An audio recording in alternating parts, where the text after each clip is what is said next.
क्या आपने कभी महसूस किया है कि जब आप रात के अंधेरे में अकेले होते हैं तो अचानक आपके पीछे की हवा ठंडी हो जाती है, जैसे कोई बहुत करीब खडेलाइशा हो और आपके कानों में कुछ फुसफुसाना चाहता हो। आज की कहानी किसी काल्पनिक भूत की नहीं, बल्कि उस छलावे की है जो आपके अपनों का रूप लेकर आपको मौत के घाट उतार देता है। दिल थाम कर बैठिए, क्योंकि आज की रात रूह कांपने वाली है। स्वागत है आपका रोशन हॉरर स्टोरी चैनल पर, जहां सन्नाटा भी चीखता है। अगर आप नए हैं हमारे चैनल पर तो चैनल को सब्सक्राइब कर ले और आने वाली सभी स्टोरी वीडियो को आनंद ले। आज की वीडियो शुरू करने से पहले एक चेतावनी। अगर आप घर में अकेले हैं तो कमरे के सारे दरवाजे बंद कर लें, क्योंकि आज जो कहानी मैं आपको सुनाने जा रहा हूं, भैरव घाटी का वो रास्ता जहां अमन और सचिन की एक गलती ने उन्हें उस शैतान के सामने खड़दड्डा कर दिया जिससे खुद मौत भी डरती है। चलिए शुरू करते हैं आज का खौफनाक सफर। रात के 11 बज रहे थे। अमावस की काली रात और ऊपर से मूसलाधार बारिश। उत्तराखंड के घने जंगलों के बीच से गुजरती वो पतली सी सड्डा डंडलाचा, जिसे स्थानीय लोग भैरव घाटी रोड कहते थे, आज कुछ ज्यादा ही डरावनी लग रही थी। एक काली एसयूवी कार उस सुनसान रास्ते पर रेंग रही थी। वाइपर की घिस घिस आवाज के अलावा वहां सिर्फ सन्नाटा और तूफान का शोर था। कार के अंदर 3 दोस्त थे, अमन, सचिन और रोहिणी। यार अमन, मैंने कहा था ना कि मेन हाईवे से चलते हैं, ये शॉर्टकट लेने की क्या जरूरत थी? रोहिणी ने डरते हुए कहा। उसकी नजरें बाहर के घने अंधेरे पर टिकी थीं, जहां हेडलाइट की रोशनी भी कुछ ही दूर तक जा पा रही थी। अमन, जो गाड़ी चला रहा था, ने झुंझलाते हुए कहा, रोहिणी शांत हो जाओ। गूगल मैप्स बता रहा है कि ये रास्ता हमें मनाली 2 घंटे पहले पहुंचा देगा। बस थोड़ा सा जंगल है, पार हो जाएगा। सचिन पीछे की सीट पर बैठा अपने कैमरे से बाहर की रिकॉर्डिंग कर रहा था। वो एक यूट्यूबर था और उसे ऐसी डरावनी जगहों का बहुत शौक था। उसने हंसते हुए कहा, अरे रोहिणी, डर मत। अगर कोई भूत आया तो मैं उसे अपने व्लॉग में ले लूंगा, वायरल हो जाएंगे हम। तभी अचानक गाड़ी जोर से हिली और एक झटके के साथ बंद हो गई।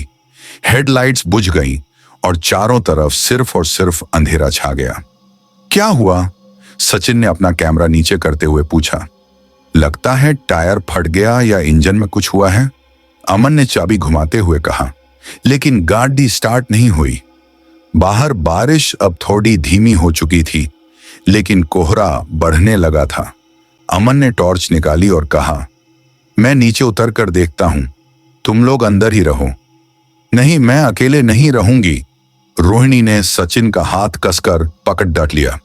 तीनों कार से बाहर निकले। ठंड इतनी थी कि दांत किटकिटाने लगे। अमन ने बोनट खोला, उसमें से धुआं निकल रहा था। टॉर्च की रोशनी में जंगल के पेड्डा ऐसे लग रहे थे जैसे वो जिंदा हों और उन्हें ही देख रहे हों। तभी सचिन की नजर सड़क के किनारे लगे एक पुराने काई लगे हुए पत्थर पर पड़ी। उस पर लाल रंग से लिखा था, भैरवगढ़ 0 किलोमीटर, यहां रुकना मना है। गाइस, सचिन ने धीरे से कहा, ये पार हो। अमन और रोहिणी ने वो चेतावनी पढ़ी। रोहिणी का चेहरा पीला पड़ी डीएच गया। अमन, चलो यहां से, पैदल ही सही, लेकिन यहां नहीं रुकते। तभी जंगल के अंदर से एक आवाज आई, जैसे किसी ने भारी पायल पहनी हो। लेकिन यह आवाज किसी औरत की नहीं, बल्कि अजीब सी भारी और बेसुरी थी। ये क्या था? अमन ने टॉर्च उस दिशा में घुमाई। वहां झाड़ियों के पीछे कोई खड़ा था, एक धुंधली सी आकृति, एक बुजुर्ग आदमी जिसने फटे पुराने कपड़े पहने थे और हाथ में एक लालटेन थी। गाड़ी खराब हो गई बाबूजी, बूढ़े की आवाज खुरदुरी थी, जैसे 2 पत्थर रगड़ रहे हों। हाँ बाबा, हम रास्ता भटक गए हैं, क्या आसपास कोई मैकेनिक मिलेगा? अमन ने पूछा। बूढ़ा आदमी अजीब तरह से हंसा। मैकेनिक? यहां तो इंसान नहीं मिलते बाबूजी, मैकेनिक कहां से मिलेगा? ये भैरवगढ़ है, यहां की रातें बहुत लंबी होती हैं। उसने अपनी लालटेन ऊपर उठाई और सचिन की तरफ देखा। रिकॉर्डिंग कर रहे हो? मत करो। जिसे तुम कैमरे में कैद करना चाहते हो, अगर उसने तुम्हें देख लिया तो वो तुम्हारे साथ ही चला जाएगा। आप क्या बकवास कर रहे हैं? सचिन को थोड़ा गुस्सा आया। बूढ़ा आदमी उनके करीब आया और फुसफुसाते हुए बोला, छलावा, जानते हो छलावा क्या होता है? वो धोखा है। वो तुम्हें तुम्हारी ही आवाज में पुकारेगा, तुम्हारे अपनों का रूप ले लेगा। अगर आज रात यहां रुके तो एक नियम याद रखना, अगर कोई पीछे से नाम पुकारे तो मुड़ना मत, और अगर तुम्हारा दोस्त तुम्हें अजीब लगे तो उस पर भरोसा मत करना। इतना कहकर वो बूढ़ा आदमी पीछे मुड़ा और कोहरे में गायब हो गया। इतनी जल्दी गायब हुआ कि जैसे वो वहां था ही नहीं। पागल था साला, सचिन ने कहा, लेकिन उसकी आवाज में कंपन था। अमन, मुझे बहुत डर लग रहा है, प्लीज कुछ करो। रोहिणी रोने जैसी हो गई। वहां देखो, अमन ने उंगली से इशारा किया। सड़क से थोड़ी दूर जंगल के बीचों बीच एक पुरानी इमारत दिखाई दे रही थी। शायद कोई पुराना फॉरेस्ट गेस्ट हाउस था। खस्ता हाल, लेकिन छत थी। गाड़ी तो स्टार्ट नहीं हो रही। रात इसी गेस्ट हाउस में काटनी पड़ेगी। सुबह होते ही हम मदद ढूंढने निकलेंगे, अमन ने फैसला सुनाया। तीनों ने अपना जरूरी सामान उठाया और उस गेस्ट हाउस की तरफ बढ़े। गेस्ट हाउस का दरवाजा लकड़ी का था और उस पर दीमक लगी हुई थी। अमन ने धक्का दिया तो वो एक डरावनी आवाज के साथ खुल गया। अंदर धूल की मोटी परत थी। मकड़ी के जाले हर कोने में लटके हुए थे। हॉल के बीच में एक टूटी हुई मेज और कुछ कुर्सियां थीं। हम यहां सोएंगे? रोहिणी ने नाक पर रुमाल रखते हुए पूछा। सिर्फ कुछ घंटों की बात है रोहिणी। अमन ने टॉर्च को एक कोने में रख दिया ताकि पूरे कमरे में थोड़ी रोशनी रहे। तीनों ने एक कोने में अपनी जैकेट बिछाई और बैठ गए। बाहर बारिश अब रुक चुकी थी, लेकिन जंगल का सन्नाटा अब और भी ज्यादा गहरा हो गया था। करीब 1 घंटा बीता होगा। सचिन को वॉशरूम जाने की हाजत हुई। मैं जरा हल्का होकर आता हूं, सचिन खटदा हुआ। अकेले मत जा, मैं भी चलता हूं, अमन ने कहा। अरे नहीं यार, मैं बच्चा थोड़ी हूं, बस यही दरवाजे के बाहर जा रहा हूं। सचिन ने अपनी टॉर्च उठाई और बाहर चला गया। कमरे में अब सिर्फ अमन और रोहिणी थे। सन्नाटा इतना था कि उनकी सांसों की आवाज भी सुनाई दे रही थी। 5 मिनट बीत गए, फिर 10 मिनट। सचिन वापस नहीं आया। ये सचिन कहाँ रह गया? अमन ने घड़ी देखी। मुझे देखना चाहिए, मैं यहीं रुकूं? रोहिणी घबरा गई। नहीं, तुम भी साथ चलो, यहां अकेले रहना ठीक नहीं। दोनों बाहर निकले। सचिन, सचिन, अमन ने आवाज लगाई। जवाब में सिर्फ जंगल की गूंज वापस आई। सचिन, सचिन। तभी उन्हें गेस्ट हाउस के पीछे की तरफ से किसी के हंसने की आवाज आई। यह सचिन की हंसी थी। ये पागल हो गया है क्या? ऐसे वक्त में मजाक कर रहा है? अमन गुस्से में पीछे की तरफ बढ़ा। वहां एक पुराना कुआं था। कुएं की मुंडेर पर सचिन बैठा था। उसकी पीठ अमन और रोहिणी की तरफ थी। वो हिल रहा था जैसे जोर जोर से हंस रहा हो।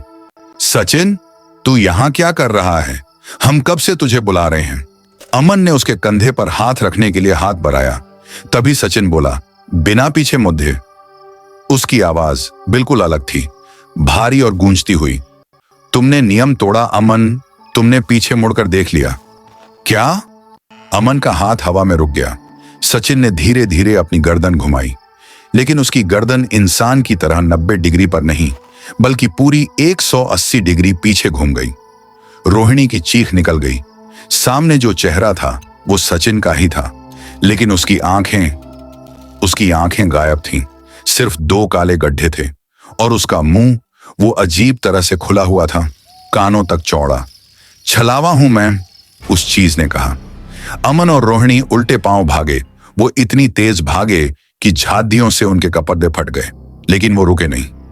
वो वापस गेस्ट हाउस के कमरे में घुस गए और दरवाजा बंद करके उसके आगे मेज खिसका दी। दोनों की सांसें फूल रही थीं। रोहिणी बुरी तरह कांप रही थी। वो सचिन नहीं था अमन। सचिन मर गया क्या? रोहिणी सिसक रही थी।